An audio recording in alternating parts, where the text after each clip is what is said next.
तो ऑर्डर हो गए हैं सारे पैक। अब हम वेट करेंगे कुरियर बॉय के पिकअप का। तो अब जल्दी जल्दी से सारा अलग अलग कर देते हैं, फिर करेंगे हम सफाई।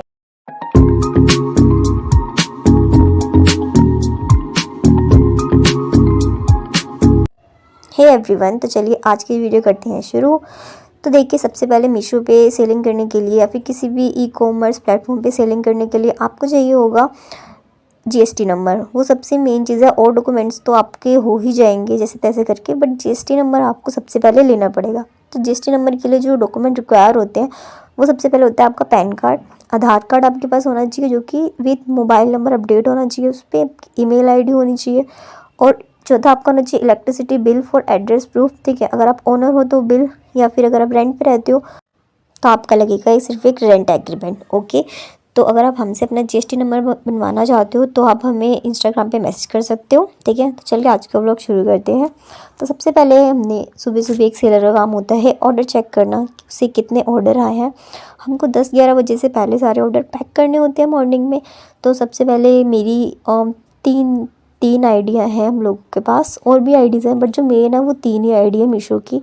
ठीक है, तो हम उस पर वर्क करते हैं। ठीक है, सबसे पहले मैंने अपनी पहली आईडी खोली तो उस पर कुछ 13-14 ऑर्डर थे। ठीक है, देन मैंने अपनी सेकंड आईडी खोली तो उस पर भी 5 ही ऑर्डर हमें आज रिसीव हुए थे। तो क्योंकि मीशो पे इतने ज़्यादा ऑर्डर रिसीव नहीं होते हैं। हाँ, अगर सेल वगैरह लगी हो तो वो अलग बात है, बट जो डेली जो एक एवरेज है तो वो इतना ही है नॉर्मल सेलर के लिए। 10 आ गए, 20 आ गए। ठीक है, तो फिर मैंने ऑर्डर डाउनलोड करने के बाद हम लोग निकालते हैं लेबल। ठीक है, तो फिर आपके पास प्रिंटर ज़रूर होना चाहिए अगर आप मीशो पे सेलिंग करना चाहते हो या फिर किसी भी प्लेटफॉर्म पे, क्योंकि लेबल निकालने के लिए ऑफ कोर्स प्रिंटर तो चाहिए होगा। ठीक है, तो मेरे पास है एप्सन का प्रिंटर, तो उसमें मैं लेबल निकाल रही हूँ। लेबल निकालने के बाद मैं एक ही पेज पे हम लोग 4 लेबल निकालते हैं, क्योंकि जो बिल होता है उसकी नीड नहीं होती। ठीक है, तो मैं ऊपर जो स्कैनर होता है सिर्फ उसको क्रॉप करके हम लोग लेबल निकाल लेते हैं। तो जब आप भी सेलिंग करोगे मीशो पे तो क्योंकि पेज बहुत वेस्ट होता है, क्योंकि नीचे का जो बिल होता है वो तो कस्टमर के पास ऑलरेडी मोबाइल में होता ही है। ठीक है, तो हमें बिल देने की ज़रूरत नहीं है, तो हम लोग क्रॉप कर लेते हैं उसको, बिल को हटा ही देते हैं, सिर्फ लेबल रखते हैं मेन। ठीक है, जो कि हमें पैकेट के ऊपर लगाना होता है।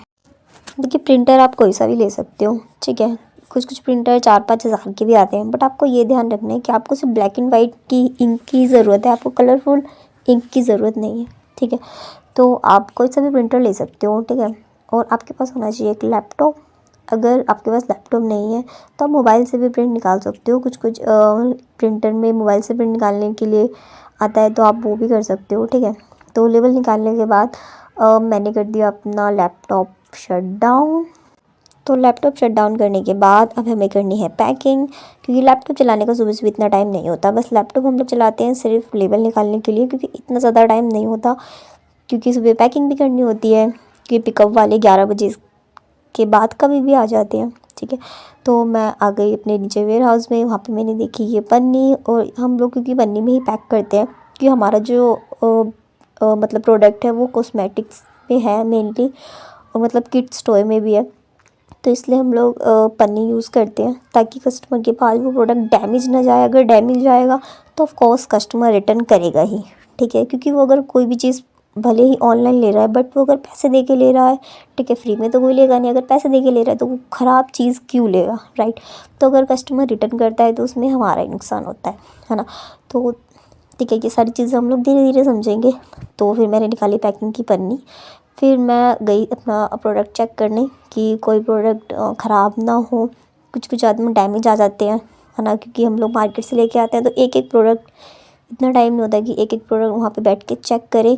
तो ये कुछ टैबलेट्स हैं, ये भी हम सेल करते हैं, तो ये टैबलेट चेक करने पड़ते हैं कि ये ठीक से रन कर रहे हैं कि नहीं, इनकी बैटरी और ये कहीं से टूटे फूटे तो नहीं है। और इसके ऊपर हम लोग एक चीज़ भी लिख देते हैं कि इसे ये प्रोडक्ट कैसे यूज़ करना है, क्योंकि कुछ कस्टमर होते हैं उनको मतलब हो सकता है कि पढ़ना ना आती हो इंग्लिश, तो वे इसलिए वो लोग क्या पता ज़्यादा डिस्क्रिप्शन में ना पढ़ें, तो इसलिए हम लोग मतलब टैबलेट पे ही कुछ हिंदी में लिख देते हैं कि हाँ, जिससे कस्टमर को यूज़ करने में मतलब आसानी रहे, है ना। तो मैंने कर लिए हैं सारे प्रोडक्ट चेक। इसमें मैं एक ही की वीडियो बना पाई, क्योंकि अगर सबकी बनाते तो ऑफ कोर्स बहुत टाइम लग जाता। तो ये कुछ लिपस्टिक के भी ऑर्डर थे मेरे पास, तो फिर मैं लिपस्टिक चेक करने बैठ गई। लिपस्टिक भी चेक करनी पड़ती है कि वो सूखी ना हो, कि कोई किसी भी लेडीज़ के पास अगर वो सूखी जाएंगी तो वो उसको रिटर्न कर देंगी, क्योंकि लिपस्टिक रख रख के टाइम भी हो जाता है कभी कभी कि हाँ 1-2 महीने हो गए तो वो फिर ना ड्राई भी हो जाती है। इसलिए सब चेक करना पड़ता है कस्टमर को देने से पहले, क्योंकि मीशो पे रिटर्न का चार्जेस होता है अप टू 100-150, तो फिर वो हमें ही देना पड़ता है अपनी तरफ से। तो फिर इसलिए चेक करना पड़ता है अच्छे से। तो फिर उसके बाद हम आते हैं अपने लेबल पे। लेबल मैंने सारे कट करके एक एक पन्नी में मतलब डाल दिए थे, और पैकिंग मैंने पहले ही कर ली थी, तो फिर मैं उसको पन्नी में पैक कर रही थी सारे अच्छे से। पन्नी मेरे पास हर साइज़ की होती है पैकिंग की, छोटी भी बड़ी भी, क्योंकि कुछ कुछ प्रोडक्ट छोटे होते हैं मेकअप के, तो फिर वो छोटी पन्नी में आ जाते हैं, है ना। क्योंकि पन्नी का रेट भी उतना ही, अगर पन्नी बड़ी होगी है ना तो उसका उतना ही रेट होगा, तो वो कॉस्ट हमें महंगी पड़ती है। इसलिए हम लोग छोटी बड़ी हर मीडियम की पन्नी, मतलब हर साइज़ की पन्नी रखते हैं। जैसे कि देखिए वो मैंने पीछे जो मैंने दिखाया था वीडियो में, वो प्रोडक्ट बड़ा था इसलिए वो बड़ी पन्नी में गया। इसमें छोटा ही सामान था तो मैंने छोटी पन्नी यूज़ की, है ना, क्योंकि ये सस्ती आती है। बड़ी पन्नी ऑफ कोर्स महंगी आएगी, है ना, वो हमें पड़ती है 2 रुपये कॉस्ट की, है ना, पर पन्नी। और जो ये छोटी वाली है ये हमें पड़ती है 1 रुपये की या फिर 1.5 की, है ना, इतना ही फ़र्क बैठता है। ठीक है, तो मैंने सब कुछ पैक कर दिया था। ये हो गए हमारे सारे ऑर्डर पैक।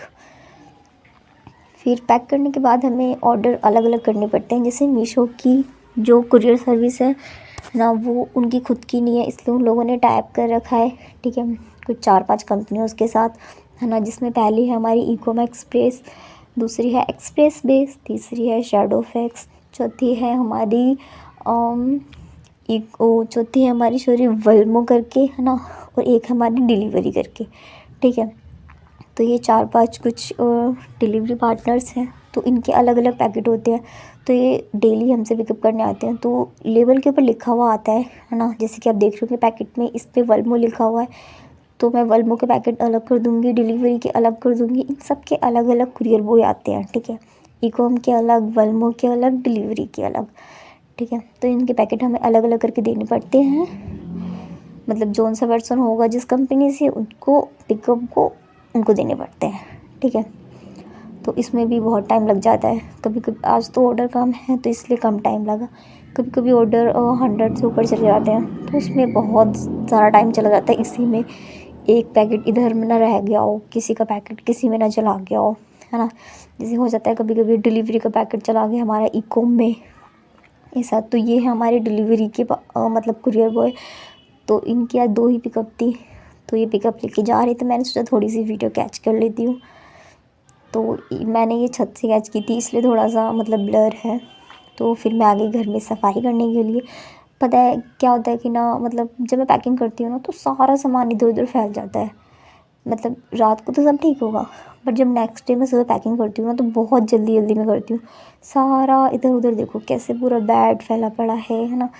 इसमें इस डब्बे में मैंने अपनी कुछ टैबलेट्स रख रखे हैं जो कि थोड़े सेंसिटिव होते हैं, जिससे एक के ऊपर एक रख दो तो वो डैमेज हो जाते हैं। इसलिए मैंने ना इनको थोड़ा सा अलग मतलब डब्बे में रख रखा है ताकि ये सेफ़ रहें। हमारे घर में छोटे बच्चे भी हैं तो वो कहीं ख़राब ना कर दें, इसलिए मैं इन्हें इसे डब्बे में पैक करके रखती हूँ। ये हमारे कुछ रिटर्न्स के पैकेट हैं, है ना, इनके बारे में हम बाद में बात करेंगे। ठीक है, तो कमरा बहुत ज़्यादा गंदा हो गया था। मैं सोचा धीरे धीरे अब सारा साफ़ करना पड़ेगा। सारी पन्नी वगैरह चेक भी करना पड़ता है कि कोई पन्नी इम्पोर्टेंट ना हो। जैसे रिटर्न आते हैं तो उनका हमें क्लेम लेना पड़ता है बाद में, है ना। जैसे अगर कोई गलत प्रोडक्ट हमें आया है, हमारा प्रोडक्ट हमें वापस नहीं किया कस्टमर ने, तो उसका हम क्लेम भी ले सकते हैं। तो इसलिए वो पैकेट देखने पड़ते हैं। तो इसलिए मैंने ये रिटर्न के पैकेट अलग रख दिए हैं, इनको मैं बाद में एनालाइज़ करूँगी। तो फिर बेड पे सारा सामान फैला हुआ था।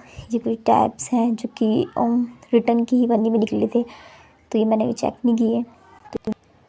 तो सारे कुरियर बॉय तो पूरे दिन आते रहते हैं, मतलब 4-5 बजे तक वो लोग एक एक करके आते हैं, क्योंकि कोई एक कुरियर बॉय नहीं है। जैसे अगर 5 हमारे कुरियर बॉय हैं तो 5 रिटर्न वाले भी अलग ही होंगे, तो टोटल मिला के हमारे कितने हो गए 10, है ना। तो 10 अलग अलग पर्सन आएंगे आपके पिकअप लेने, रिटर्न देने के लिए, है ना।